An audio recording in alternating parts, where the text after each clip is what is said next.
दोस्तों welcome back to mechanical forum. आप सभी का मैकेनिकल फोरम यूट्यूब चैनल पर स्वागत है। और आज हम देखने वाले रीजनिंग का सेट नंबर 2, जिनमें आपको मैं बताऊंगा कि डिफरेंट टाइप्स के क्वेश्चंस, जिसमें सेटिंग अरेंजमेंट और आपको जो मिसिंग नंबर है इससे क्वेश्चंस पूछी जाती है। और ये जो सबसे इम्पोर्टेंट टॉपिक हो बन जाता है आपके लिए, तो मैं चाहूँगा कि बिना स्किप किए आप एक एक वीडियो को आप हो सके तो दोबारा देखें और आप कॉपी पेन लेके बैठ जाए। इसमें कुछ मैं शॉर्ट ट्रिक्स भी बताने की कोशिश करूँगा। ओके, तो चलिए शुरू करते हैं। देखिए, पहला क्वेश्चन हम पढ़ते हैं। और पहला क्वेश्चन जो आपको लिखा हुआ है स्क्रीन पे, जो भाषा लिखा हुआ होगा वो बोथ होगा, हिंदी और इंग्लिश दोनों होगी। और कुछ कुछ में ऐसे इंग्लिश है लेकिन मैं उसको हिंदी में ट्रांसलेट कर दूंगा, ठीक है। तो आप पैनिक ना हो और शुरू करते हैं। जैसे दिया गया कि APRXS and ZR sitting in a row. ये सभी किस में बैठा है भाई? एक रो में बैठा हुआ है, ठीक। S and Z are in the center, A and P are at the ends, and R is sitting to the left of away. तो which is the right of P? देखो, क्वेश्चन सॉल्व करने का सबसे आसान तरीका ये है कि सबसे पहले एक बार थ्रूली आप क्वेश्चन को पढ़ लें। क्वेश्चन कहना क्या चाह रहा है, इससे आपको इससे आइडिया मिल जाएगा पढ़ने के थ्रू। ओके, उसके बाद आप टूट पढ़ना है क्वेश्चन के ऊपर, ठीक। तो चलिए देखते हैं क्वेश्चन पूछ क्या रहा है और कहना क्या चाह रहा है। तो क्वेश्चन को सॉल्व करने की कोशिश करते हैं। और क्वेश्चन जो है मैं आपको छोटा कर देता हूँ स्क्रीन पे, ताकि आपको कोई दिक्कत ना हो। ये रहा आपका क्वेश्चन, ठीक। कह रहे भाई APRXS एंड Z, ये इतने व्यक्ति, 1 2 3 4 5 6 व्यक्ति है टोटल। और ये सभी के सभी किस में बैठा है? एक रो में बैठा है। मान लो कि ऐसा एक रो है, ठीक। बात समझ में आया? 1 2 3 4 5 और ये 6, ये ऐसे रो में बैठा है। बात समझ में आया? अब आपको करना क्या है? PQAPRS। अब क्या कह रहे हैं? S और Z भाई केंद्र में है, तो केंद्र में किधर? दो इधर का छोड़ दो आप। यदि आप दो इधर का छोड़ रहे हैं तो क्या होगा? दो इधर का छोड़ दो, इतना इधर का छोड़ दो, इतना इधर का छोड़ दो, तो बचा क्या भाई? ये वाला पार्ट, ये 1 और 2, ये केंद्र में बैठा है। और केंद्र में कौन बैठा है भाई? S और Z बैठा है। मान लो A और P छोड़ पर है। मान लो कि आपका A है यहाँ पे, मान लो A यहाँ पे है और P यहाँ पे है, ठीक।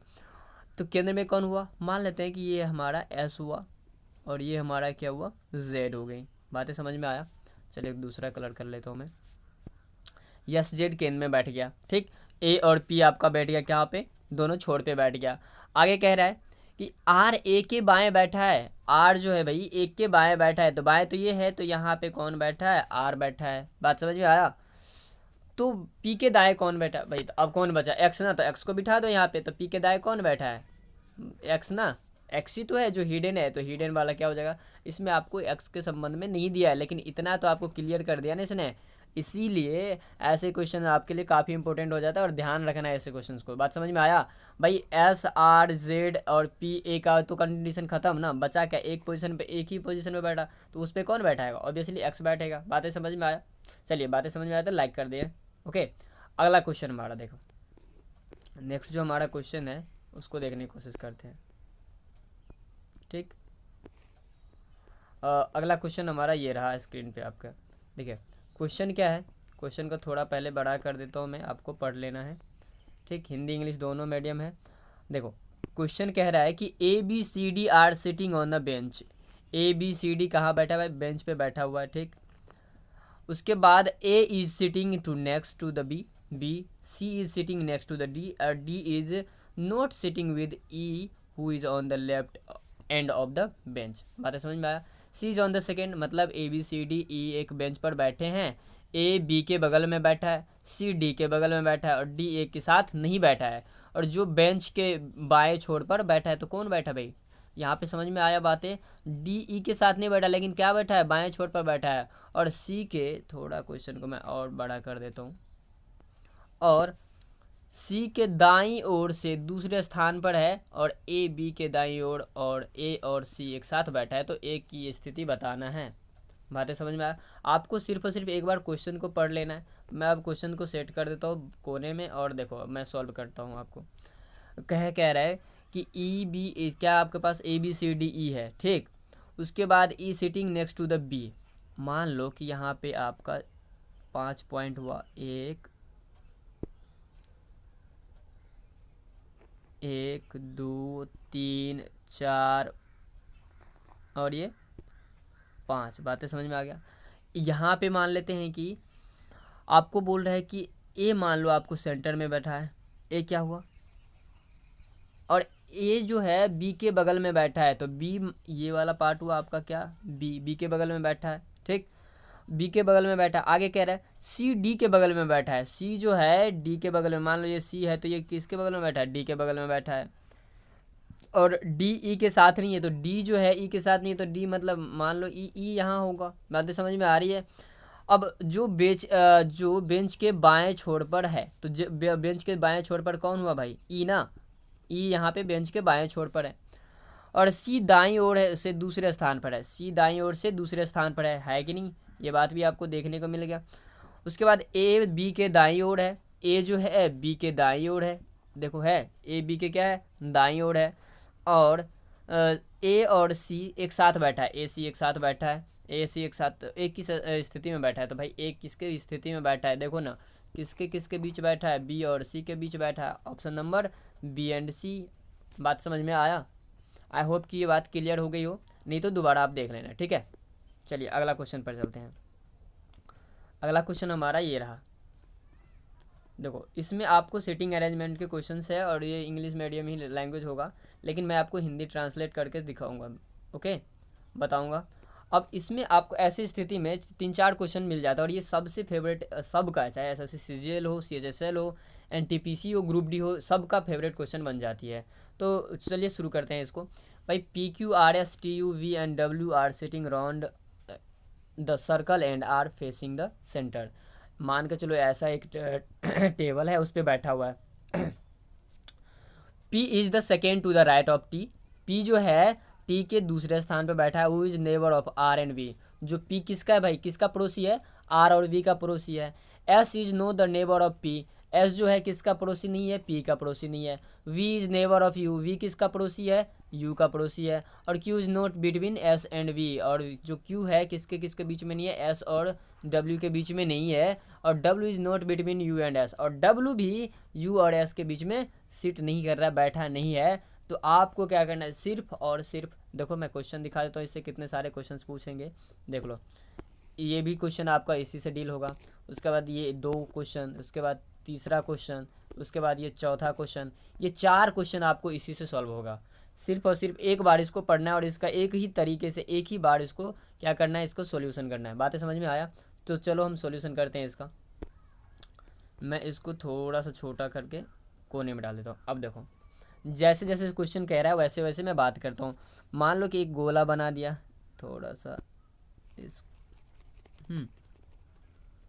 चलिए थोड़ा और बड़ा करता हूँ ताकि आप लोगों को भी देखने में दिक्कत ना हो, ठीक है। और मैं ये बार बार कह रहा हूँ, ऐसे क्वेश्चंस आपके पेपर में ज़रूर आएंगे, ये आप समझ लो कि ये क्वेश्चन आया ही आया है। चलो देखो, एक मैंने क्या बना लिया, सर्कल बना लिया। बात समझ में आ गया? एक सर्कल बनाया। सर्कल में क्या है कि पी क्यू आर एस बैठा है। मान लेते हैं हम यहाँ पे P is second to the right. अब यहाँ से हम इधर चलेंगे तो क्या हुआ, ये इधर लेफ्ट और इधर राइट। बातें समझ में आया? ये राइट हुआ हमारा और ये लेफ्ट, बातें चल रही। जो P है भाई, P कहाँ बैठा है P बैठा है second to the right of T। मान लो कि यहाँ पे P बैठा है और यहाँ पे हम T बैठा देते हैं। T ये रहा और P ये रहा। बात समझ में आया?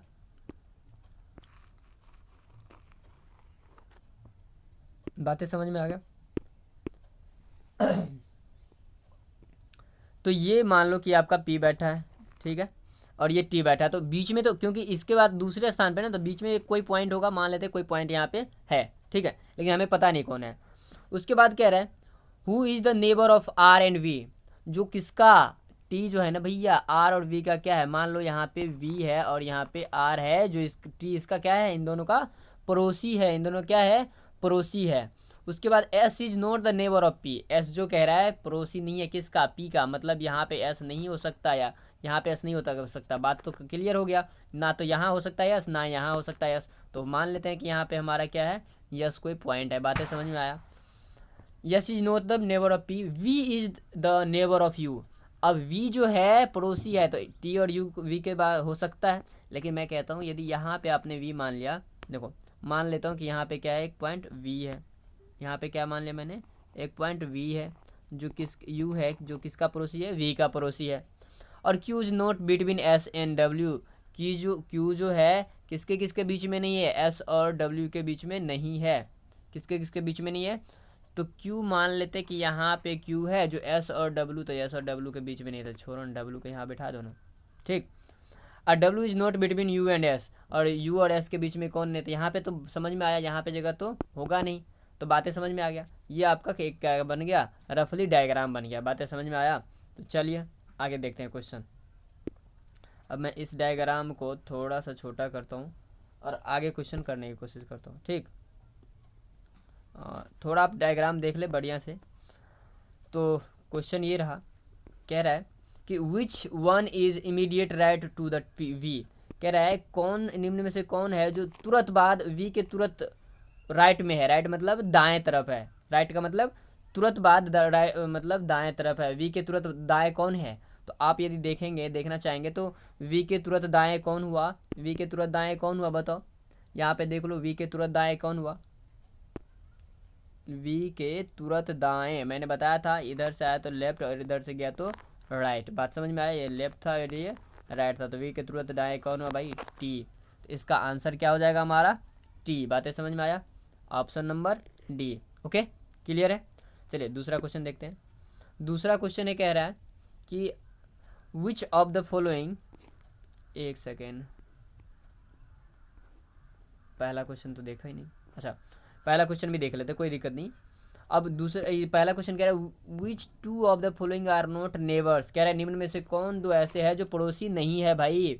आप देखो, आप देखो यदि पड़ोसी कौन कौन नहीं है, यू वी तो पड़ोसी है, एस डब्ल्यू पड़ोसी है, क्यू डब्ल्यू पड़ोसी है। ऑप्शन आप पढ़ना चाहेंगे तो R V, U V, R P, Q W, यहाँ पे देखो आर वी क्या पड़ोसी है, आर और वी, आर और वी क्या पड़ोसी है, देख लो आप, आर और वी क्या पड़ोसी है बताओ, आर ये रहा और वी ये रहा, कभी पे पड़ोसी हो सकता है। और यही हमारा क्या पूछ रहा था भाई, कौन निम्न में से पड़ोसी नहीं है, तो ऑप्शन नंबर ए, और सारे क्या है, U V R P Q W, ये सारे के सारे क्या हुआ, पड़ोसी है। बातें समझ में आया। तीसरा क्वेश्चन देखते हैं, which of the following is correct, कह रहा है निम्न में से कौन सा सत्य है। अब देखो ए है कि P is the immediate of, थोड़ा सा बड़ा कर लेते हैं, P is the immediate of right of Q. क्या आपको ये बात पता है, क्या पी जो है तुरंत मतलब तुरंत बाएं हैं, दाएं हैं क्यू के।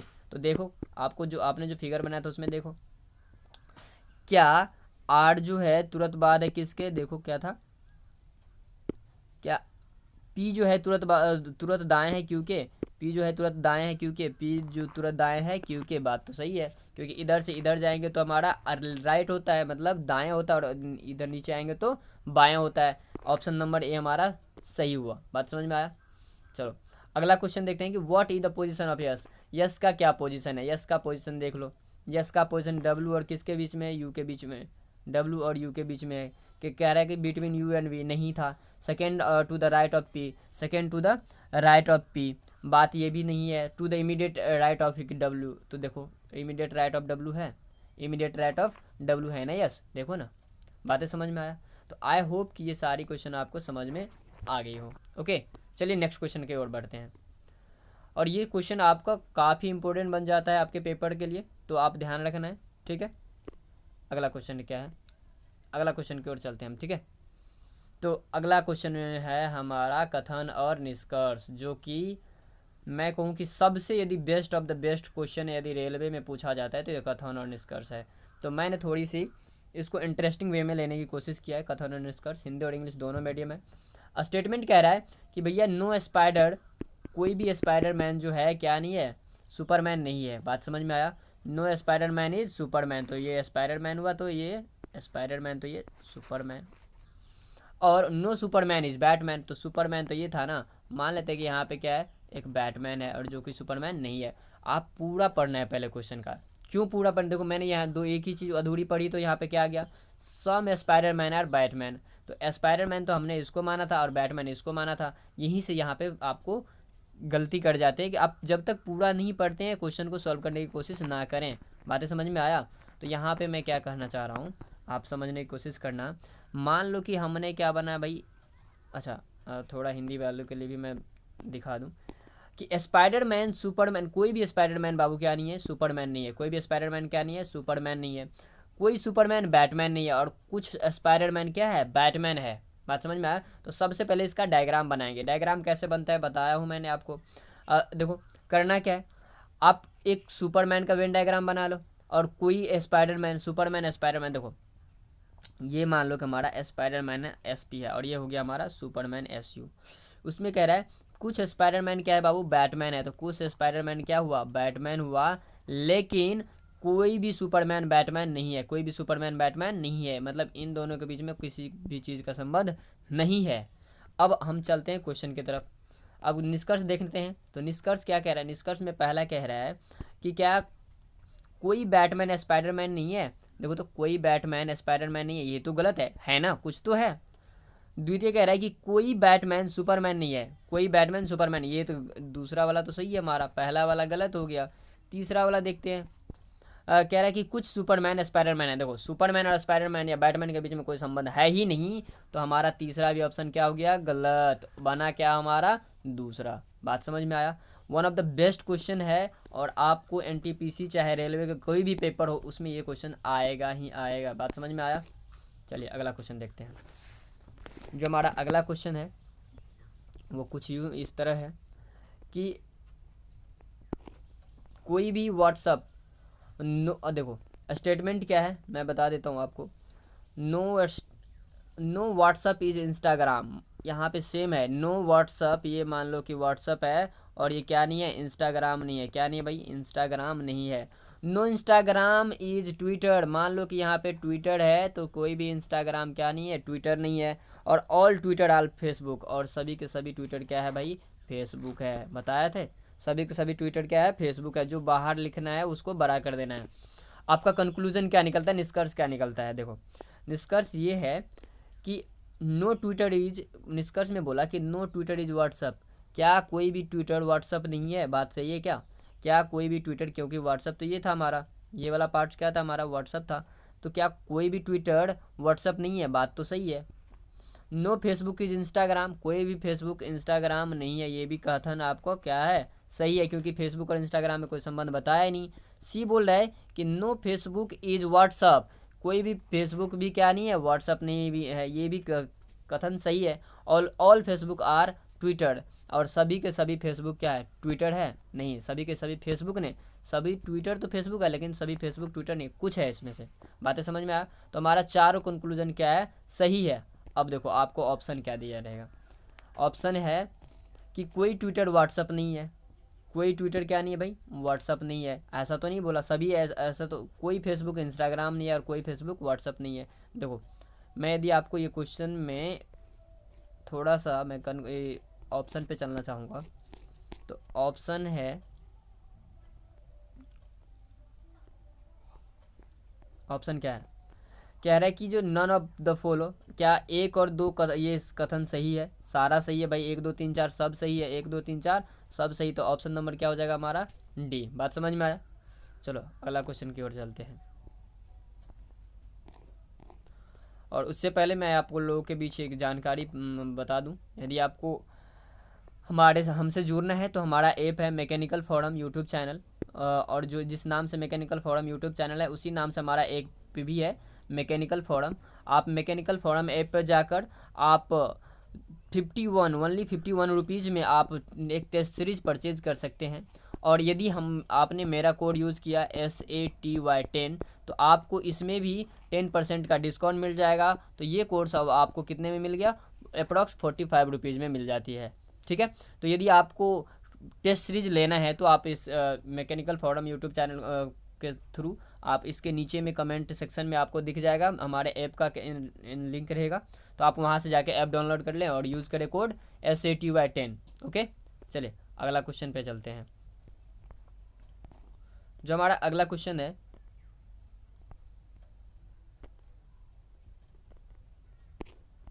सॉरी थोड़ा सा टेक्निकल प्रॉब्लम आ रहा है।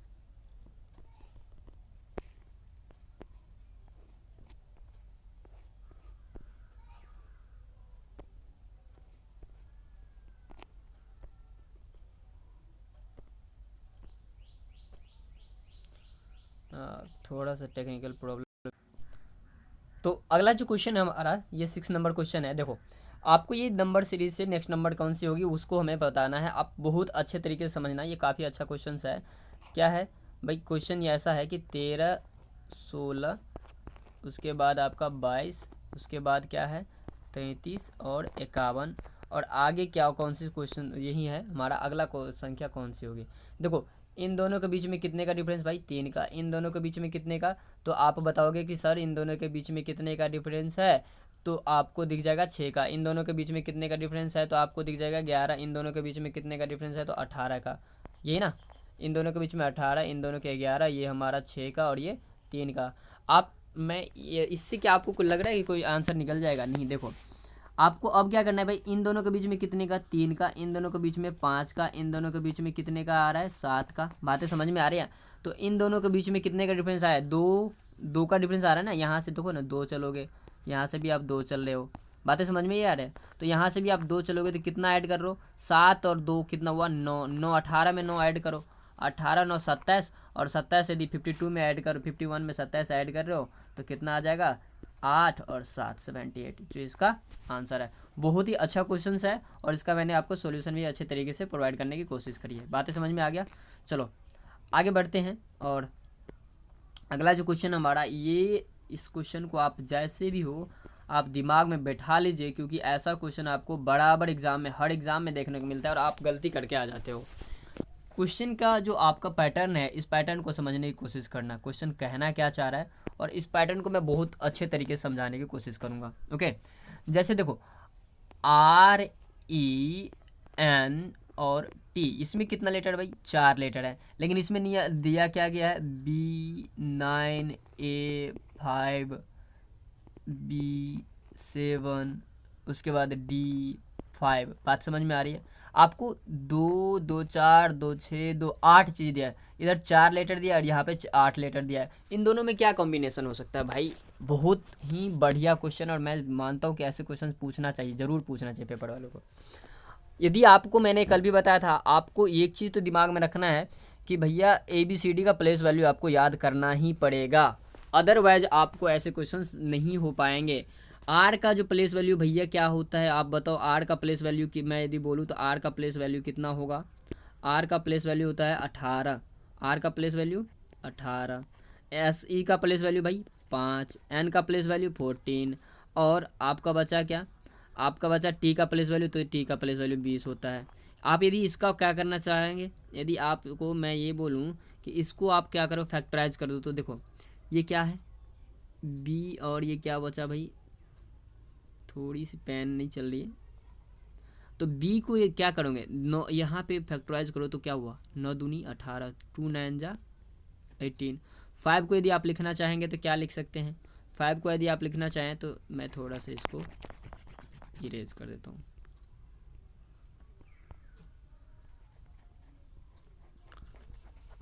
ये क्वेश्चन ऐसे क्वेश्चंस है ना जो आपको समझ में आना ही चाहिए, और ऐसे क्वेश्चंस मैं हर सेट में लगभग कराता रहूँगा। बात समझ में आया? अब जब तक आपका प्रैक्टिस पूरी ना हो जाए तब तक मैं इस क्वेश्चंस को कराता ही रहूँगा।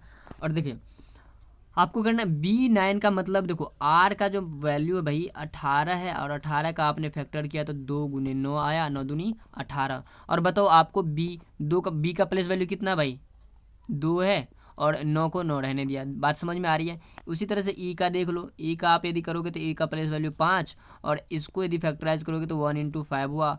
1 के लिए क्या यूज़ करेंगे हम, A, और यहाँ पे 5 दे देंगे। बात समझ में आ रही है? R को यदि हम बात करें, सॉरी REN, N का प्लेस वैल्यू कितना होता है, N का प्लेस वैल्यू होता है भाई 14, और 14 को यदि आपने डिवाइड किया तो 2 × 7 में आया, कितना आया, 2 × 7। बात समझ में आया? 2 × क्या आया, 2 × 7। ओके, तो 2 × 7। अब देखो 2 का प्लेस वैल्यू, अगेन 2 का प्लेस वैल्यू B हुआ, और 7 को 7 में नंबर में रहने दिया। मतलब आप क्या देख रहे हो, आप यहाँ से यदि आप देखने की कोशिश करेंगे तो आपको समझ में आएगा कि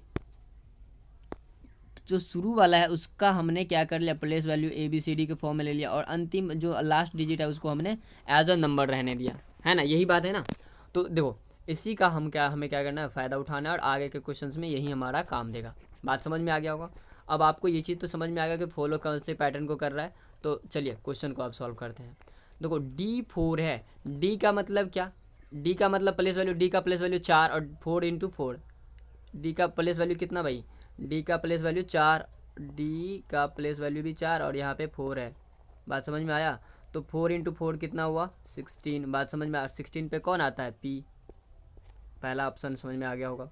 दूसरा क्वेश्चन है C4 सी का प्लेस वैल्यू 3 और ये 4, तो 3 4 जा 12 और 12 में कौन सा आता है भाई एल आता है। उसके बाद A1 का मतलब क्या, ए का 1 का भी प्लस वैल्यू 1 और ये इसका भी, तो 1:1 कितना हुआ 1 और 1 का प्लस वैल्यू ए। उसके बाद B7 में कौन आता है भाई 2 × 7 करना है 14 और 14 में कौन आता है एन आता है। तो हमारा आंसर क्या बन गया PLAN plan, option number B. I hope कि ये आपको बहुत अच्छे से समझ में आया होगा। ठीक है, चलिए आगे बढ़ते हैं। अगला जो क्वेश्चन है कुछ इस तरह से है, इनमें से आपको करना है कि निम्न में से कौन भिन्न है, निम्न में से कौन भिन्न है। आपको इस क्वेश्चन का आंसर भी आपको उसी तरीके से देना, जितना अच्छा क्वेश्चन है उतनी अच्छा आंसर भी है। आप यदि गौर करें तो देखो यहाँ पे क्या है, आपने वॉवेल पढ़ा है, बताओ तो कितने वॉवेल्स होते हैं, A E I O U। कई क्वेश्चन ना आप, इसीलिए मैं कह रहा हूँ ना, जितने भी व्यक्ति आप बुक छोड़ के आप सिर्फ प्रैक्टिस करने की कोशिश करो। कोई भी व्यक्ति अब प्रैक्टिस का टाइम है। आप जितना ज़्यादा प्रैक्टिस करेंगे, जितना ज़्यादा सेट मारेंगे, यदि आप सिलेक्शन लेना चाहते हो तो ये इस बात का इंश्योर कर लो कि आपको कम से कम सिलेक्शन तक आते आते 500 से 1000 सेट तो लगा लेने चाहिए, तभी सिलेक्शन हो पाएगा। आपको बुक नहीं पढ़ना, बुक पढ़ोगे चैप्टर वाइज पढ़ोगे, इससे आपका सिलेक्शन नहीं होने वाला। ये आपका बस देखो कंपटीशन में ना भैया कोई भी आपको 100% नहीं पढ़ा सकता। जब तक आप खुद से सेट नहीं मारोगे, जब तक आप सेट नहीं मारोगे तब तक आपका कोई भी क्वेश्चन नहीं बनने वाला। आप जहाँ से भी जो भी सेट मिलता है आप मारना शुरू कर दो। बेस्ट, लेकिन बेस्ट होना चाहिए, ऐसा नहीं कि बस सारे इजी पूछे जा रहे हैं और आपको हार्ड वाला थोड़ा बहुत हार्ड जो है वो समझ में नहीं आता। लॉजिकल क्वेश्चन को ज़्यादा ध्यान देना है। AEIOU, क्योंकि भाई पता है TCS पेपर ले रहा है, TCS, और जब से पेपर ले रहा है ना तब से मैं भी पेपर देता हूँ, जब से मैं देख रहा हूँ कि इनका जो जितने भी पेपर का टर्म्स होता है ना वो हमेशा हर साल कुछ न कुछ लॉजिकल होता है। तो देखो इस क्वेश्चन में देखो यदि आप वॉवेल की बात करें तो कितने वॉवेल है, QEE, तो 3 वॉवेल इसमें हो गया। यहाँ पे देखो IO और E, यहाँ भी 3 वॉवेल हो गया। इसमें देखो QUIT, ये इसमें भी ये 3 वॉवेल है, इसमें भी 3 वॉवेल है, तीनों में 3 वॉवेल है। CLOWN, इसमें कितने वॉवेल है 1 वॉवेल है। मतलब हमारा निम्न में से कौन सा भिन्न है, क्लोन, मतलब जोकर होता है D। बात समझ में आया। चलो अगला क्वेश्चन देखते हैं। इसमें भी आपको निम्न में से कौन सा अलग करना है। देखो मैं ये बार बार क्वेश्चन क्यों ले रहा हूँ, अरे भैया इसमें आपको कोई कैसा भी दे दे, आपको जैसे कि जीके से क्वेश्चन उठा लिया कि भाई इसका राजधानी ये है, इसको तो इसका राजधानी कौन सा होगा। यहाँ पे देखो ना ये अलग करना है आपको। सिटी ऑफ पैलेस किसको कहा जाता है, जोधपुर, भाई कहीं गलत है। सिटी ऑफ पैलेस किसको कहा जाता है बताओ तो, कोलकाता को कहा जाता है यार, कोलकाता। गार्डन सिटी बेंगलुरु, सही बात है। पिंक सिटी जयपुर, सबको पता है। और शुगर बॉल ऑफ इंडिया, ये भी सबको पता है, उत्तर प्रदेश। तो हमारा option number A correct answer हुआ। बात समझ में आया। चलो अगला क्वेश्चन की तरफ बढ़ते हैं, और अगला क्वेश्चन हमारा रहा ये वन ऑफ द, सबका फेवरेट है, ये तो मेरा ही सिर्फ फेवरेट नहीं है। क्यों ऐसा क्वेश्चन क्यों पूछा रहा है भाई, देखो इसमें क्या कह रहा है, इसमें आपको लॉजिक लगाना है, लॉजिक के लिए ही पूछ रहा है वो question. How many people play either basketball और बैडमिंटन, और ईदर और के जब भी प्रयोग होगा ना भाई, इंग्लिश में भी ईदर के साथ और ही लगता है, थोड़ी बहुत जानकारी के लिए। तो ईदर और का जब भी ऐसा प्रयोग करे तो आपको ये बताना है कि दोनों में से ईदर या तो बास्केटबॉल खेलता है या बैडमिंटन खेलता है। तो कुछ नहीं करना है, बेसबॉल के जिक्र नहीं करा, इस जो भी ये बेसबॉल का हमने जिक्र नहीं करेंगे। हमें क्या जिक्र करना है भाई, बास्केटबॉल, और क्या जिक्र करना है हमें, बैडमिंटन। तो बास्केटबॉल में कितना 35 40 सबको ऐड कर देना भाई, 10 5 20 और 25, 35 40 क्या क्या ऐड करना है भाई, 35 को 40 के साथ ऐड कर देना है, ठीक है। 40 को किसके साथ ऐड कर देना है, 40 को ऐड कर देना है 20 के साथ, 20 को 15 के साथ, थोड़ा सा भी मिट जाए तो बढ़िया रहेगा। क्या करना है, 35 को किसके साथ ऐड करना है, देखो 35 5 40, 40 40 80, उसके बाद 80 20 100, 100 और ये क्या हो गया 10 15 25, 100, तो इसका आंसर 125, और यही इसका क्या हुआ आंसर, ऑप्शन नंबर डी इसका क्या हुआ भाई आंसर हुआ। बात समझ में आया, डी इसका क्या हुआ आंसर। ओके चलिए अगला क्वेश्चन की तरफ बढ़ते हैं, और ये जो क्वेश्चन है ये आपको ब्लड रिलेशन से है, ठीक। तो आपको दिख रहा होगा कि मैं हर टाइप का क्वेश्चन आपको करवा रहा हूँ जो पेपर में आने की ज़्यादा संभावना है, ठीक। और ऐसे क्वेश्चन ही करवा रहा हूँ जो पेपर में आएगा, ठीक है। देखो रूपा इज द सिस्टर ऑफ तनु। रूपा किसकी बहन है भाई? तनु की बहन है। ठीक। उसके बाद कह रहा है कि Tanu is mother of Kavita. Tanu किसकी माँ है? कविता की माँ है। और Tanu has only one son. Tanu के कितने बेटे हैं? सिर्फ और सिर्फ एक। और Kavita is the brother of Jamie. Kavita किसका भाई है? मान लो लड़का है, कविता जैमी का भाई है। और Jamie is married to Mitch. और जैमी किससे शादी करता है भाई? किससे शादी करता है? मिच से। तो Yami is the daughter of Mitch. और यमी क्या है? मिच का बेटी है। तो how is Jamie related to Rupa? तो रूपा से जैमी कैसे संबंधित है? देखो इस क्वेश्चन को देखने की कोशिश करना भाई। लड़का हो तो प्लस, लड़की हो तो माइनस। और सेम जनरेशन के लिए क्या होता है? सेम जनरेशन के लिए एक एरो, अलग अलग जनरेशन के लिए क्या होती है भाई? देखो ये भाई बहन के लिए बराबर, पापा के लिए प्लस, और सॉरी जेंट्स के लिए प्लस और महिला के लिए माइनस। बात समझ में आया? इसी को कोडिंग डिकोडिंग के हम बात करेंगे, कोड से हम डिस्कस करने की कोशिश करेंगे। ठीक, बात समझ में आया? देखो मेल के लिए प्लस होगा, फीमेल के लिए क्या होगा? माइनस होगा। सेम जनरेशन में ये वाला एरो, सेम जनरेशन में क्या? सीधा एरो। ठीक, आगे ऊपर नीचे हो गया पापा से माता। ठीक है, तो देखो इस क्वेश्चन को कैसे किया जाए, थोड़ा सा सॉल्व करने की कोशिश करते हैं। भाई रूपा है, और रूपा क्या है? रूपा और तनु जो भाई, रूपा और तनु क्या है? बहन है। तो रूपा को हमने क्या कर दिया? तनु के साथ संबंधित कर दिया। रूपा और तनु क्या हुआ? बहन। रूपा और तनु क्या हुआ? बहन है। तो रूपा ये हुई, तनु ये हुई, सेम जनरेशन है।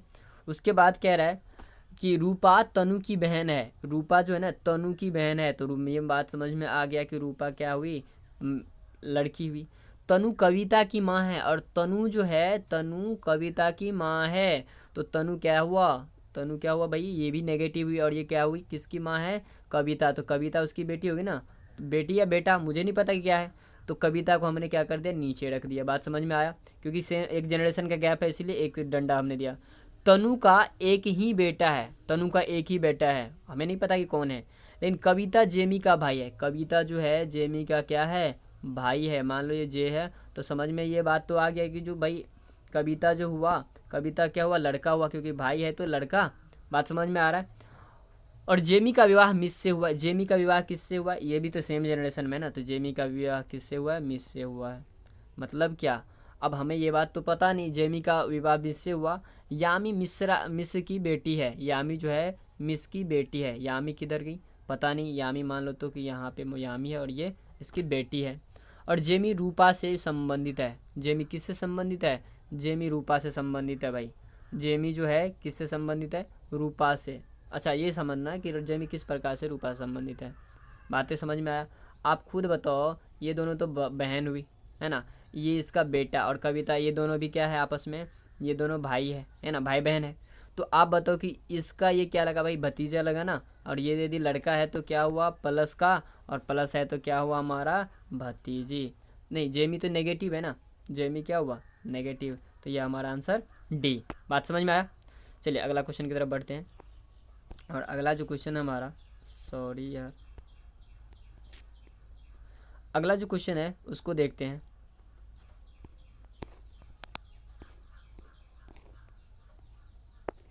अगला क्वेश्चन क्या है? अगला क्वेश्चन जल्दी आओ।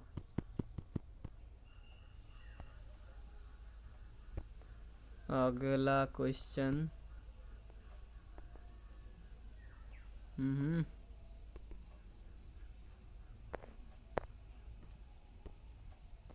अगला क्वेश्चन ये है। ठीक है, सॉरी थोड़ी सी लेट के लिए मैं सॉरी चाहूँगा। देखो 6 आदमी है, क्योंकि बहुत अच्छा क्वेश्चन था इसीलिए मुझे लाना भी उसके ज़रूरी था।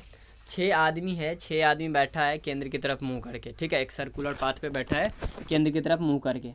आपको ये बात बताना है कि जो 6 आदमी है, ये एक गोलाकार चारों ओर 6 लोग बैठे हैं। डब्ल्यू एक्स के तुरंत बाद बैठा है। डब्ल्यू क्या है? एक्स के तुरंत बाद बैठा है। बात समझ में आया? और डब्ल्यू एक्स जो वाई के दाईं ओर तीसरा बैठता है, जो वाई के दाईं ओर, ओ एम के तत्काल दाएं बैठा है, तो एन वाई के समीप है। तो एम के बाएं कौन है? ये देखो क्वेश्चन काफ़ी अच्छा है। ऑप्शन नंबर ए है डब्ल्यू, बी है ओ, और सी है वाई। तो आपको करना है क्या, ऐसे क्वेश्चंस को देख लो, मैं थोड़ा सा सैड कर देता हूँ और क्वेश्चन को सॉल्व करने की कोशिश करता हूँ। इसमें आपको केस बाय केस देखना है कि करना क्या है। पहला केस क्या बन रहा है, ये मान लो कि आपके पास ये आपका एक सर्कल है, इसमें कह रहा है कि y जो है किसके समीप बैठा है, n के समीप बैठा है, और x के समीप कौन बैठा है, w बैठा है। बात समझ में आया। दूसरा सर्कल हम देखते हैं, दूसरा सर्कल में देखने की कोशिश करते हैं। y जो है किसके समीप बैठा है भाई, n के, ये बात यहाँ पे भी कह रहा है, और w x के समीप बैठा है। बात समझ में आया। कंक्लूजन क्या निकला भाई, अब देखो यहाँ पे कंक्लूजन मैं बताता हूँ। कंक्लूजन ये निकला कि y ऊपर रहेगा, x तो हमारा x का पोजीशन नहीं बदलेगा। बस दिक्कत क्या हो रही है, n और o में, n यहाँ पे, o यहाँ पे। मान लो ये आपका w हो गया और ये हुआ आपका m। तो अब आपको बताना है कि भाई m के दाएं कौन बैठा है, तो m के दाएं कौन बैठा है भाई, y बैठा है। m के दाएं कौन बैठा है, y, और ऑप्शन नंबर सी इसका आंसर। आई होप कि आपको ये अच्छा लगा होगा। तो